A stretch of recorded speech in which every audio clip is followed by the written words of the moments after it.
Welcome everybody to Time to Live podcast. We have our guest, Jade Stepter. Hey everybody. Jade is a Orange County native. Went to CDO High School with myself as well. She kicked my butt on the track. She ended up going to USC, graduating. She has a plethora of accomplishments. She went to USC for track, Yes. specifically full ride. Accomplishments of Jade is she's a 9-time All-American. She 5-time Pac-12 champion. Diamond League finals in Brussels, Belgium. You placed 4th overall. Yeah. And then for the World Relays in 2019, this year, your team for the 4x4 women's medal, you got silver medal. Yes. With an overall time of 3 minutes and 27 seconds. Yes. Exactly. Yeah. That was in Yokohama, Japan as well? Yes. Okay. So talk to us a little bit about your earlier life. A lot of people were questioning. I had questions coming in, wondering how you grew up, what it was like coming from a track family, having your mom being an Olympic athlete herself, and growing in where your sisters were runners as well. How was that for your early life and your development and coming into being a professional track runner? Yeah. So it's actually really funny because like growing up, my mom, she was a professional athlete and she went to the 1988 Olympics. And so actually while me and my sister were younger, she was still training. And so I don't really remember too much of her actually practicing, but I remember us being like underneath the bleachers, and we used to call that the jungle gym. And so we would go and like climb over all the little bars and all that kind of stuff, and we pretended like it was a gym. And so, or like a jungle rather. And so that's kind of like my memory of like her being a professional athlete, is like me underneath the bleachers, like climbing around all in the dirt and all that kind of stuff. But later after that, after she retired, she had been training with one of her friends that she had met out there in Arizona, and he had a daughter, and her and my sister became best friends. They were the same age. And so they decided to start a track team together. And so they started a track team and got a couple people involved that were around their age. I was a couple years younger than them. And so they started the track team. And I actually didn't like to work out or exercise or do anything at all. Like I would just go play in the sand pit. And then when it was time for a track meet, I'd throw on a uniform, I'd go run, do the long jump, whatever. I wouldn't go too far because I didn't like to do all that. So it wasn't until probably middle school, more into high school, that I actually got serious about sports. But my mom, being an Olympian, she always gave us the work ethic and the discipline of how to function and how to see a dream and go after it and all that. And especially with my dad as well, he's an entrepreneur, and so just that drive, that self-motivation, I was able to see both of those things firsthand, and I feel like that's kind of what put me on the straight and narrow to actually have a good work ethic. Yeah. I know for myself, when it comes to tennis, my diet's rigorous. I'm making sure that I'm eating within the first 30 minutes, complex carbs, because I have a lot of training, so I'm trying to make sure that I'm fueled up for the rest of the day. I know you're sponsored by Mush. That's my favorite meals for a go-to. I love the dark cocoa. What does a daily diet look for you? Yeah, so Mush fits in so many different areas. So sometimes it's breakfast, sometimes it's just a pre-workout snack. So if I'm gonna go to weights, then that's just something light that I can have and feel full enough, but not too heavy. Okay. What's your favorite flavor? Okay, so now I've been starting to do the dark cacao a little bit more. And so it's between that one and the wild blueberry. Okay. But that was my second favorite. Yeah, so those two are the top two. But during the Christmas time, they had the Snickerdoodle flavor. I never tried it. It was so delicious. That needs to be a year-round thing. It was just it was heaven in the little cup. I saw a sneak peek one time. They posted on their story. They had a secret flavor. I won't say which flavor. Okay. But I'll tell you off camera when we say it. But down the road, I hope they come out with it, because it was a flavor that would have been the best flavor hands down. And I know it would have been. I just know it. Mush, I'm waiting for it. Jade might know. Do you have any idea? I have an idea. Okay, you have an idea. I hope it comes out when it happens soon. They said March. I'm going to call you guys out. because you said March and it didn't happen, and I was hoping for some. But Yeah. I'm waiting for it. Yeah, I think I know what you're talking about. I don't know if it'll beat Snickerdoodle, but we'll see.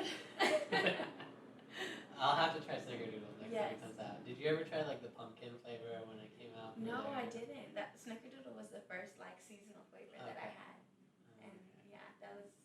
It's like the little special treat. It's like Girl Scout cookies, Yeah. except for healthy. Wow. So how did that come about? How did you partner up with Mush? How did you find that?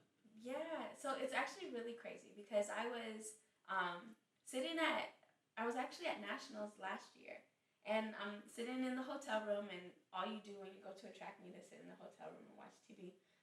And so that's what I was doing. And of course, the hotel TVs don't have like all the special channels, and so the only thing that was on that I was interested in was Shark Tank.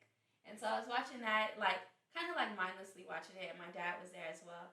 And I saw a company come on there, and they were presenting Mush, and they were talking all about it. They're like, it's overnight oats, and I had tried overnight oats like once or twice before, but you know, I'll just make oatmeal in the morning and keep it trucking.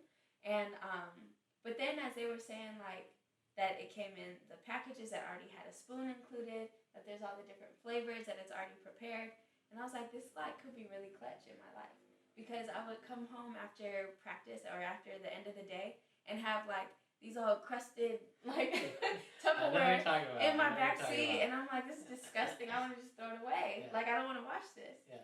And so so basically that was like how I first saw it, and I talked to my boyfriend, who is now my fiance, and I was like, hey, this is like, check out this. This is something that I would really benefit from. Mm-hmm. And he's like 100% advocate for me to get whatever I need to make me successful. So he reached out and he's like, hey, I have an athlete and she would love to, you know, try your product, maybe partner and all that.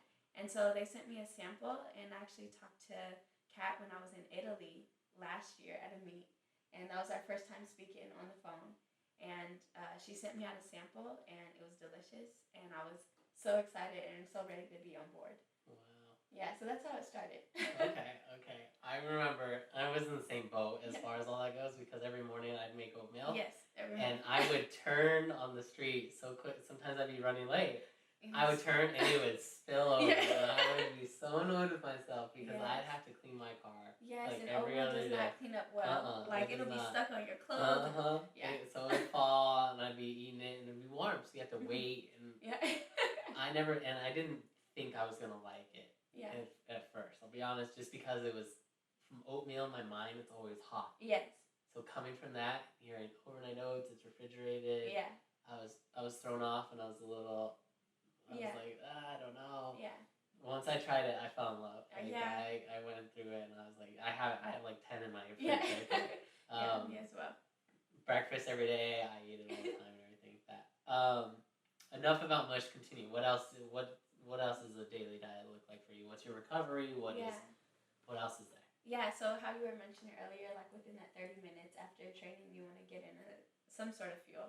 And so I definitely try to stick to that. So if it's not Mush, then I'll either have maybe like a peanut butter sandwich made. I don't do jelly because I don't like jelly. But so just a peanut butter sandwich. Or other times I'll get like the little packets of trail mix or something like that, and I'll like just have that right after. Unless I came like super prepared and I have my lunchbox with the ice pack and everything, then I'll have like a smaller portion of what I had leftovers for dinner the night before, and like actually have a real lunch. Yeah. But yeah, so then after that snack, given that I haven't had lunch, at that point I'll go home, and usually like within 2 hours I'll like cook a meal and then have dinner and all that. And so actually recently, because it is like later in the season, I'm trying to kind of like lean out a little bit more and a little bit quicker. And so I'm actually limiting my like starchy carbs that I have during dinner. So more so just doing like a protein and veggies rather than, you know, protein heavy carb like rice or potatoes or anything like that. So I pretty much cut that out of dinner time.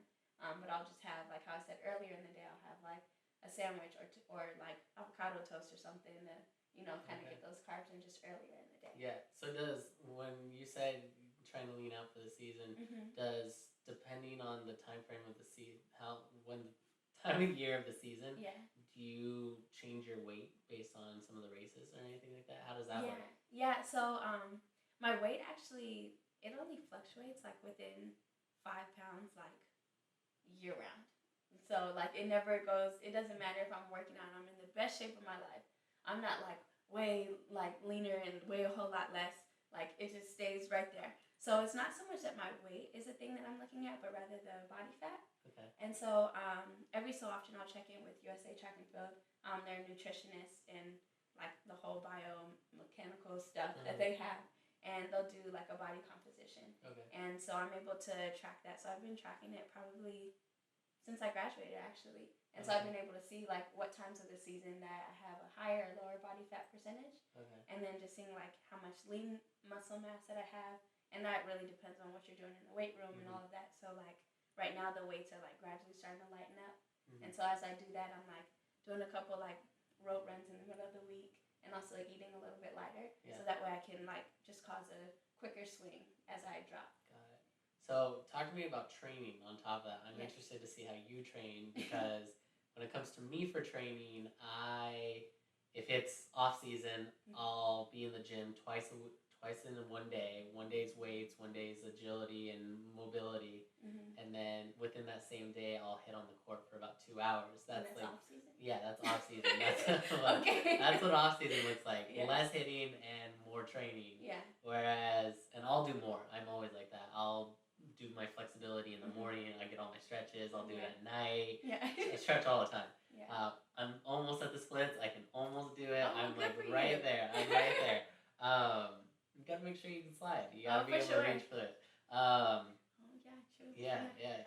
you get really down there sometimes Yeah. for some balls. And then when I'm regularly training and playing, I'm training like 5-6 days a week, depending on the schedule. I might like switch it up to upper lower extremities, something like that, or train whole body 3 times a week, and then I'll put like 5 hours on the court, Okay. 2.5 hours and 2.5 hours depending on the day. Yeah. That's my schedule. Yes. What does yours look like? Because I want to see the comparison. I want to Yeah. see what you're doing, how you're doing, what a different day looks like. What is that? Yeah. So first off, I'll start that off season looks completely different for me. Off season is this. When you sit on the couch, you don't do nothing. You go out to the beach. Like there's no like exercise for fun is like not in my vocabulary. But only for about 4 weeks. Then after that, because usually off season is anywhere from 6 to 8 weeks, and so the rest of the year I'm running like with my coach and all that stuff, and so and so basically for about a month I'm like living it up and going to in and out, and I'm like, yes, please put those fries in the bag, like, and I'm so ready. But after as far as food, it's a little bit shorter than a month. But after about a month of like not doing anything, I start to like kind of get anxious and like, okay, I can't just just throw my body all the way out the window.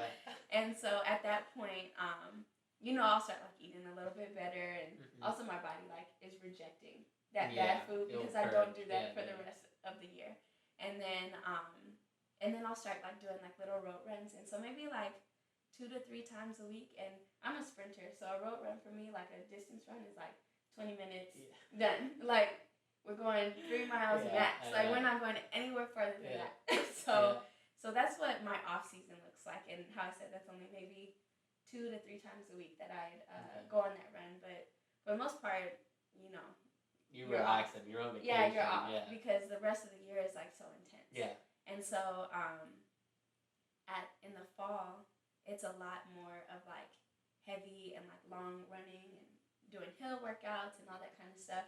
We actually don't start weights right away. We do maybe like a month and a half or 2 months like without weights. And then after that, that's when we'll introduce the weightlifting. And so I would say like during season right now, what my typical schedule looks like is weights on Monday, Wednesday, Friday. And so I'll have weightlifting in the morning at about 8 a.m. And that's about, an hour and a half or so. And then, so we do all of like the Olympic lifting. Pretty much every day in the weight room is full body. So we have one section that's the Olympic lifting, which obviously works your whole body. And then we'll have a section at the end where we do like upper body, and then we also will do like a lower body, so whether that's squats or anything like that. So every day is full body that I'm in the weight room. throughout the week, I'll train pretty much 6 days a week. And so Saturdays are usually competition days.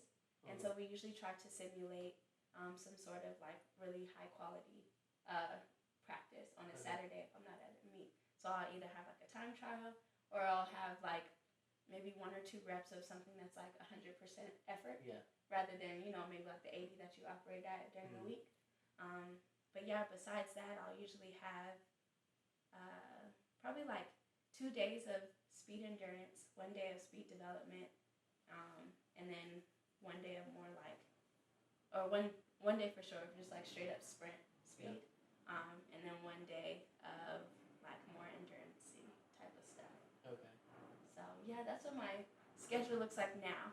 Yeah. So 2 extremes from now to off season. I get it, because for me, I think for us, we're in 2 sports that are the most comparable because we're year long in what we do.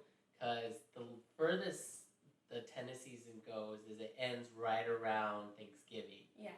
So when Thanksgiving comes around, that's when most players, professional players specifically, are going on vacations, and they'll go on vacation for 2 weeks, maybe a little longer, and then that's when they'll do all their recovery work, any rehab work they need to do for their body, prehab as well, and then that's when our schedule switches over. And sounds like it's almost the same, but you just living it up when you get those 6 weeks, and then slowly getting yourself back into it.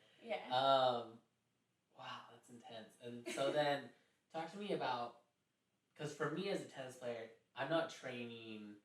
It's lonely. It's lonely out there, especially when it comes to tournaments. Like it's just myself. Sometimes I'll put myself in doubles draws, and I'll have a partner, a friend that I'll go with and I'll hit with. But most of the time when I'm playing, it's just me. So what's your thought process when you're training and when you're actually going to meets, and when it's just you? What's that mindset? Yeah, so when I first graduated from USC, I actually was training by myself. And so or like me and my coach, so I didn't have any teammates, actually for the first 2 years. It's not until this year that I actually got a training partner. But basically in that time, I was a little nervous about it at first. But what I discovered about myself is just that I have like an amazing drive and like will to push myself forward. And I didn't realize it until I had to use it.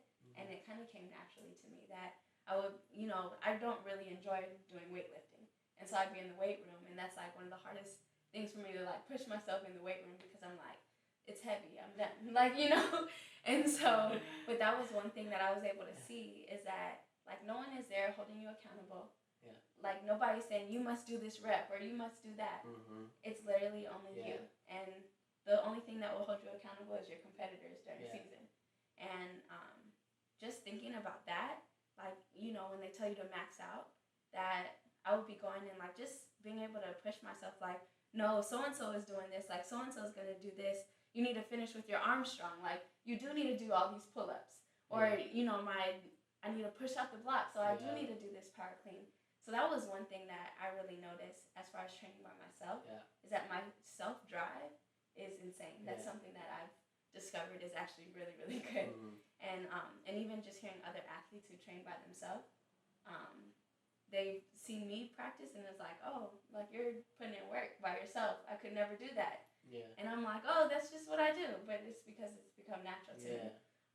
But because of that, when I do go to meets, I get like really amped up. And so some people will kind of, sometimes people will like kind of crush under the pressure, or like choke or something like that. Usually what I do when I get to meets and I'm like super excited, I go way too fast.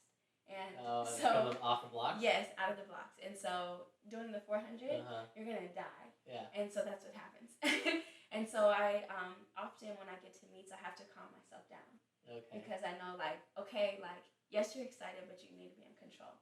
And so that's really the battle that I have, is like keeping myself under control. Okay. I mean, in my mindset, it's the same. For a long time, I would go to practice, and it would just be my coach and myself. 2 hours every day, multiple times a day, and we were just hitting. And it was just ball after ball after ball, and he would answer phones because he's got other juniors that he's training and other people, but he he would work with me every single day, and we were traveling together. And we're like in that mindset because I would see other players and other people that would go with junior teams, and they had other sports for that aspect, soccer teams or anything like that. And I would go into the gym, and it would always be myself. I indulged training at like 8 o'clock when no one else was in the gym, and it was just me. Like I would put my headphones in or put music blasting because no one else was in there, and I would relish that moment because it made me feel like I was pushing even further, knowing that it was just me. And then the moment it came to a tournament, I felt like I was always overhyped, and I had to calm down as well because it was exciting to be around other people that love the same thing that you're doing, and you're pushing to do the same thing, and you're pushing to beat them because that's my opponent at the end of the day. But it was a blast to be around them, and for me, that's still how I am. I love training every day. If I go out and just do serves for an hour, I love just sitting there and just going at it, sitting on my phone for 30 seconds, relaxing, drinking water. And by the way, water is the most delicious thing in the world when it comes to practice. It's like heaven on earth. When I get some water after I'm tired, it's a blast. I feel like especially on the tennis court, isn't it like hotter? So the court's hotter. I know we measured it before, but this is in Arizona. So in Arizona, it gets a little hotter, everybody. About 20 degrees hotter I than know. Everyone here in California is like, man, it's getting so hot. And I'm like, 72. This is vacation. I was like, I don't know what y'all are talking about. This is vacation over here. I went back last week, too. So I was training last weekend in Tucson, and there was a guy that measured the heat of the court, and the blue portion of the court measured over like 130 degrees. Yeah, it's crazy. So it gets hot. It can get real hot, and especially in some of those stadium courts. So that air will get trapped in there, and the heat will rise up. So you'll pass out sometimes. It's not too bad because for us, like you're sprinting, you're giving everything out and all that sense, and it's the same for us, but we have spurts. So we're like sprinting, going back, resetting. We got 20 seconds to rest, go back in, sprint again, hit the ball. But I feel like the difference is that like a tennis match can last like a really long time. Versus me, I'm on the track for like 5 minutes. And then I go home. I mean, luckily in some cases, like you can be off the court in like 50 minutes if it's a 2 out of 3 set match. Sometimes you can be on the court for like 3+ hours. I mean, that's the downside. Is there's got to be a winner, and there's got to be a loser. So that makes the game go a lot harder, especially when someone else has the drive, or they get into the match, or their playing style doesn't match yours, or it does, and you're both grinding the whole time. It can get heavy out there, especially in the Arizona heat. I would train sometimes at like 2 o'clock, and I would be taking a lot of breaks. You can get through it. Like for you, for me, I can get through a 2 p.m. In the middle of summer training session, but I'd be drained for the whole day. Like I'd be done. I'd be like, don't talk to me. I'm laying down. No, we didn't attempt to for a track. Like you would literally pass out. Like you're running till you can't run anymore, and then it's like 1,000 degrees. Well, I feel like that's how it was for high school. I feel like when we were at CDO, because state was middle of May, wasn't it? Like the 15th of May or something like that. But remember, they had like the morning session, and then they had a whole break, and then the evening session didn't start until like 6 p.m. So like it would go like 8 to 12, and then 6 to 12. But then when we had regular track season, it was February through April, and terrible. April was just awful. It was terrible. I mean, and then I remember all the time when like Kadeem and all of them, they would get in trouble and they'd have to run with us for hurdles and everything like that. Oh my goodness, and they thought it was fun. I remember one time Miss Gerard made me do at EG's. This is back when I was not eating well back in the day. I think it was for spring break training. I had EG's right before. She made me do 6 200 sprints. It's terrible. And I would walk the other 200. And right around that time, around the 6th sprint, what? Watermelon EG just came out of the side of the track. It was hot though. It was because of the heat. That heat got to me. No, it'll mess with you for sure. Actually, this year the World Championships are in Doha. And so it's like super hot there. And so that's why they actually changed it. Usually the season will end around like end of August, like early September at the latest. But the championships won't even start until I want to say like the the last week of September and even going to October Okay. because it's gonna be like just a few degrees cooler because it's actually too hot there. So I'm not really sure why they decided to hold the championships there if it's too hot. Yeah. But so you'll have like a lot of people now that are training and like purposely trying to train in the hotter part of the day, or or like going over to these different meets that are like in hotter places so that they can get ready and acclimate. Yeah, that's what a lot of tennis players do for their off season. A lot of players train in Doha, train in Dubai, train in Phoenix. Yeah, actually, I know baseball does it a lot too. They'll train there because they want to get used to the heat or the altitude. Depending, some players will train higher altitudes because when they start playing for the season, their cardiovascular strength and their heat index endurance is just much better. They're just able to produce a lot more and just like not sweat as much and not drain out. Yeah, for sure. Because sometimes I know the US Open a few years back had like 22 withdrawals from cramping.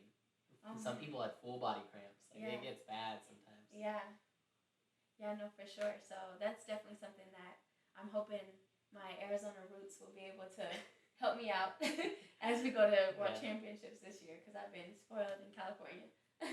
So going off of Arizona, talk to us about your early life. Talk about how, I'd love to know how it was growing up outside of like the track portion of your life. What was it being Jade? What was Jade? Yeah, so I would say growing up I had, if I was not at the track, and a lot of times I would like meet friends and all that kind of stuff at the track because my sister and stuff was there, or my mom was there, and like I would play with all the other little siblings who were there. And so like that's where I actually met a lot of friends. So like even if I was on the track, I wasn't actually exercising. I was just playing around in sandpit or whatever it was. But so it was either there that I met a lot of friends, and then also at church. Like we were really involved with our church home and all of that. And so we had a lot of friends there that, you know, you go over to each other's house or have little get-togethers on the weekend and all that kind of stuff. So that was like most of my outside of like sports and athletics is like mostly would be at church, and then, you know, school and stuff. I participated in like every extracurricular that there was. Oh, wow. So anywhere from band, orchestra, choir. I played, and of course a whole bunch of other sports too. I played soccer, volleyball, basketball. You were a good volleyball player. I remember watching you for varsity because thank I was you. coaching the freshman team. Yeah. I remember you watching, you and Brittany. Yeah. I loved watching you and Brittany. Volleyball was so much fun. I miss it. It's funny because they actually put me as a right side hitter so that I could switch with the libero. And that way I didn't have to go back row. Because I'm just like not a contact sport type of person. So that's why soccer only lasted one season. I got kicked in the shins way too many times. And I walked out. Yes. The females, you guys are worse than the guys. The guys whack you, but they're dirty. Yeah, and I was a little sixth grade. I don't know how many times I walked off the field crying. Like, oh, I stubbed my toe or someone kicked me. I was like, this is not for me. So that didn't work. Basketball didn't work because just the whole hand-eye coordination thing. A big difference. I dribbled too slow for how fast I was running.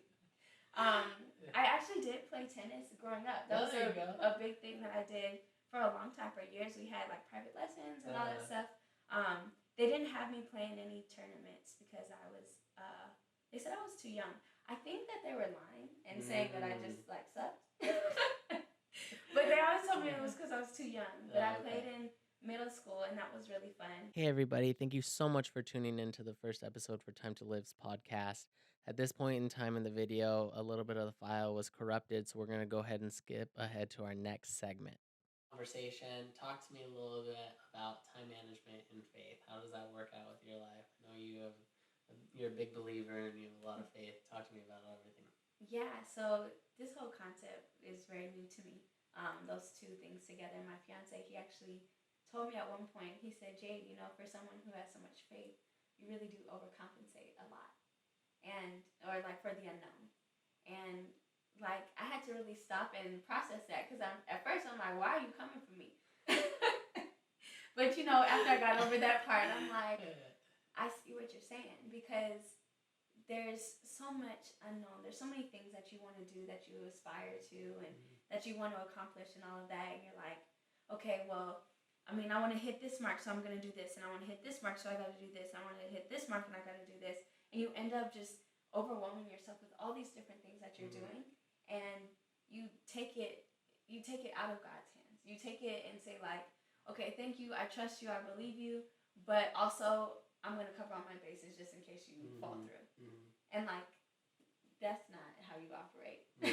Like you actually can't operate like that. I had to stop the things I was doing. I was in school, I was doing practice, I was coaching, I was working, like I was doing all these things, and the second that one thing didn't go as planned, my whole day, a whole week was ruined because I didn't have time for something to not go right. Yeah. And you can't live like that. Yeah. And so that just kind of let me kind of look back at myself and be like, hey, like, let's readjust here and, you know, trust in your faith, like trust in God that whatever He has planned for you is going to work out and it's going to be the best thing. So just put yourself in the right position where He wants you to be. We'll talk about that in a second. How is it when you're going through those emotional struggles? What is it like? How do you recover? What do you say to yourself? Yeah, so I would say probably right now is the hardest emotional struggles that I've had of my professional career. This season, I thought I had it made in the shade because last year I did extremely well and I finished with the 6th place world ranking. I was like, I don't have to struggle to get into these meets. Like the doors are just gonna open up for me. And the exact opposite happened. And so I've have been struggling to find meets, and then I also changed agencies, and so now I'm working with a different agent this year, and so I'm trying to figure out him, and then I have a training partner this year, and so navigating that relationship as well, and just all these differences, all these different changes are going on, and it's frustrating, and it's like, okay, like things are not going as well, or I didn't run as fast in the season in the beginning as I wanted to, and so like all those different things are going on, and I feel like a large part of it that kind of keeps me level-headed is my faith and knowing that, okay, everything is not going to be ideal in my world, but at the end, I'm still going to get to that end goal or the end picture or whatever it looks like. So, like, just, you know, be steadfast and just keep on pushing. So there is that part, but then there's also just the part of, like, being able to, like, let off steam. And, yeah, so one of that would be, like, you know, in training, that I'm mad and I can't believe they got into this meet and I'm not in that meet, and it's a Saturday and it's time for us to do a time trial, and I run all the way like to the wheels fall off and get a PR that day. Wow. And like that's how I'll rebound and bounce back. It's like, okay, if they told me no, then let me show them why yes is the answer. Yeah. And even if that is to myself, because that will prepare me for the time that I do step on the track, that I know I'm ready. Yeah. So that's kind of how I operate, I guess. Have you ever PR'd in practice better than do you have a PR in practice better than you put on the table? Yes. Yeah? Yeah. Before my last training session in the States last season, before my last few meets, I had a time trial, and it was a 48-second time trial. And so you see how far you can make it around the track in 48 seconds. Usually we do 45. But this one, she wanted me to get a little closer. And so I went for it, and I wasn't, like, feeling the best, and I was a little nervous. We started at a weird place on the track, and so I was going, and I started to hear her call the times, 45, 46. And I was looking, I'm like, I'm really close to the finish line. And so I kind of, like, forgot that I was supposed to stop at 48 seconds because I was so close. And so I just like kept running, and someone was filming it, and so she went back and timed it, and it was like 50 point low. It was like 50.2 or something like that. And I was like, that was so easy. I just did that in practice. Yeah. And so like stuff like that will happen, and it's like, man, if I could just simulate that same thing, like just put it right there in the meet. Yeah. No one could tell, you know, that whole thing. So I'm waiting for that or better to come out. Just be organic. Yes. Just constantly just pushing you. Yeah. How is it when you see like sprinters like Usain Bolt? When you watch him, I know when I see him visually, I have a technical mind from a lot of the training aspects, so I get to see the biomechanics of how he's running, how effortless it looks because of who he is and how much he's trained, and you've trained as well. how is it when you see someone like that and when he runs and he looks so relaxed, like he's Yeah. not even sprinting, like he looks like he could put in like 2 extra legs Yeah. when he's going, like he looks like Yeah. he could just go be like, oh, you want me to go faster? Okay, Yeah. let me go faster. Yeah. Well, that's what I've come to learn is that sprinting, although it is like so much force and power and activity, it's a really relaxed thing. Yeah. The more that you tense up and tighten up and clench and all of that, Yeah. you go slower. Yeah. And so that's like something that is consistent across all of the best athletes. That when you watch them run, they're just relaxed. Like you'll see their jaws like Yeah. bounce and all that kind of stuff because they're just relaxed. Yeah. And so that's just like, hey Jay, remember when you're at the line and everybody's right here and the finish line is right there and you're trying to fight for the line, like relax and just go through. So something we were talking off camera, I do want to highlight. Yeah. Talk to me about.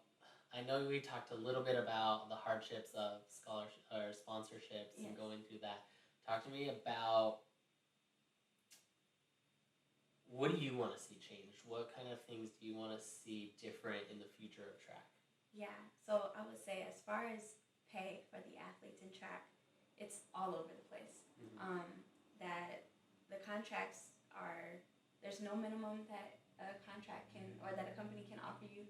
They can offer you $0 and sign you on that for multiple years, for like 4 years, and only give you bonuses for different performances that you have. Or they can offer you multi-millions of dollars. Wow. And so I believe that there should be a standard set in place that if you have achieved a certain level of things, if you made it to a world championships or an Olympic Games, if you've been on a U.S. team, if you've been able to represent your country, if you have a world ranking, if you're doing these different things for your country, you should have the funds to live in your country. Yeah. And so I feel like there should be a set minimum, and even if that is like dependent upon where you live, because LA is way different than Tucson. Yeah, it is. In Tucson, I would be a baller. Yeah. But so like those different things are things that I would love to see. That you should be able to. USATF right now has a program called the Talent Protection Program. It's for the first 2 years out of college for about 30 or so athletes that are that are just graduating that have met a certain level of standards, and they'll give you a stipend, they'll give you medical support and all these different biomechanical support and all of that.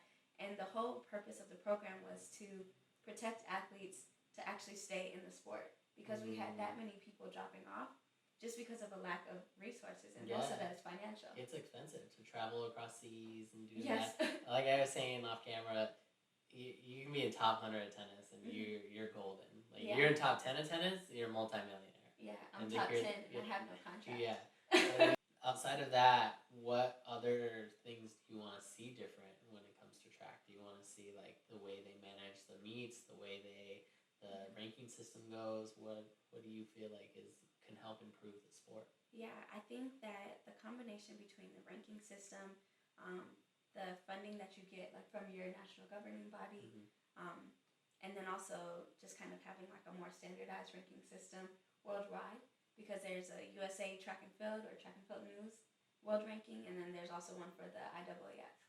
So IAAF said I was number 6, Track and Field News said I was number 10. And like, how can that be? Yeah. There should be one consistent ranking across Yeah. the world, and that's recognized. Right now, I believe IAAF is respected a little bit more just because it covers multiple countries. Okay. Yeah, so I feel like all those different things should just kind of be standardized, and also like have equal opportunities for all of these different countries. That because track and field is so big in Europe, they make these expectations and these standards that you have to compete in the Diamond League circuit for you to get a significant ranking. Well, all of the Diamond League meets are in Europe. There's only one that's in the United States. But the United States has arguably the best and the deepest plethora of athletes to pull from. Yeah. And so we have to travel, 11 plus hours to get there, and then also have to operate on a time change of 9 plus hours. In Japan, it was 16-hour time difference, without coaches, without anything that is normal to us, and still be at our A1 and still win for you to be able to have a ranking. Yeah.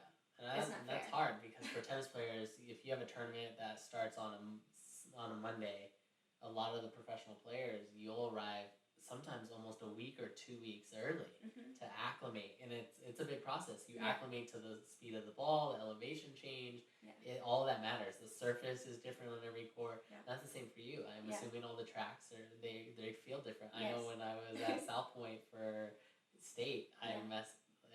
I It's slid different. all over. I Yeah, slid it's all over different. with my spikes. Yeah. And you, how often and how close to meets are you ending up like getting there? Yeah. So my next meet is on the 11th, and I arrive on the 9th. Which you leave tomorrow. I leave tomorrow. Yeah.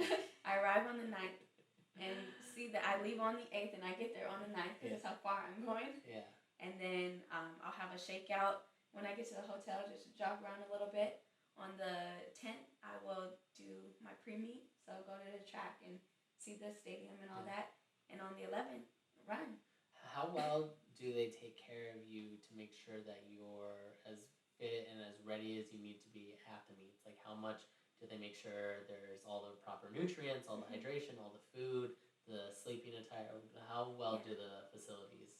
Yeah, so the meets actually do really well. Once you get to the meets, everything goes pretty smoothly. Now, everyone will have different standards of what good food is. Yeah. So, all of the different countries have different types of food and seasonings and all this and that. They try to cook things that are pretty standard across everybody. So they'll have salad, chicken, and rice, which is pretty standard, but just how people cook it is different. Yeah. So the food is hit or miss at most places, but besides that, they almost always have like physio, and so you can get a free massage or chiropractor whenever you need that. They have meals planned out for you. They have transportation, all of that. So everything's pretty smooth once you get there, but it's just you gotta get there. Another question that we talked about earlier, a little bit off camera, is what your daily routine looks like. What is I know mine is rigorous in its own for how much I'm training, and especially with trying to put on more muscle mass right now. It's my eating and training schedule is consistently going all the time. Like, I'm gonna eat after this. I would eat right now, but the mic would pick all of that up. What is it for you? I know you talked a little bit about chiropractor you see. Yes. Give the audience a little bit of knowledge on that. Okay, yeah. So as far as maintaining your health in your body, I have to go to see my physio team weekly just to maintain everything. I'm sprinting really fast all the time, and your muscles don't like that. Yeah. And so I have to give them some love every now and again. So I'll go to my physio, to my chiropractor. I actually go to Block Chiropractic down in Long Beach. It's so good. Their staff actually worked in a couple of the Olympic teams and stuff, and then other ones actually played for the U.S. team for their different sports. So they definitely do understand that high level that we're functioning on. So I'll do that every week, and then honestly, it's just like really just trying to get into a rhythm. So I'll wake up, I walk dogs in the morning, so I'll go walk a dog at 7 a.m. Are you still walking that family's dog? Yes, I'm still walking the same dog. So I'll do that at 7 a.m. 8 a.m. I'll go to weights. After that, I take about 2 hours so that your body can kind of recover. And then I'll have practice at noon. After that, I coach the team at Long Beach State. So from 2 to 4, I'm coaching them. And then usually after 4 is when I go to my treatment at 4:30. And so I'll do that. I'll be there for an hour. And then I hop on the 405 and sit there. And then I get home an hour later and shower, cook dinner. At that point, it's around 6 o'clock. So I'll make dinner, eat dinner, try to watch like one little episode, Game of Thrones or something. Oh, no. And then after that, do homework because I'm doing like online classes. And then go to bed about 11 and then start it all over. It's busy. It's very busy. It's busy. I get it. It's the same thing like that. Okay, so that's all the time we have for everything. I'd love to talk more. I know we've been talking so much off camera on top of this as well. Go ahead, look right into the camera. This is your 15, 20 seconds. Advocate for anything you want to, anything you want the people to know, anything, whether it's track, your life, anything. Go ahead and talk to them. I would say whatever dream that you have, whatever goal that you're aspiring to, make it as huge as possible and go get it. You can get it. If you put everything in the right place, surround yourself around the right people, you can get it. So don't think that anything is too crazy. Okay. Where can the people find you? They can find me on Instagram for the most part at Jade Steps. That's JAIDESTEPS. And also, I'm on Facebook, Jade Stepter. And I dabble in Twitter, Jade Stepter as well. So, mostly Instagram. And you said the people will see you next where? Where will you perform next? They will see me next in France. In Montreal, France on June 11th. Got it. That's all the time we have, everybody. Take care. We'll see you next time. Thank you so much. Perfect.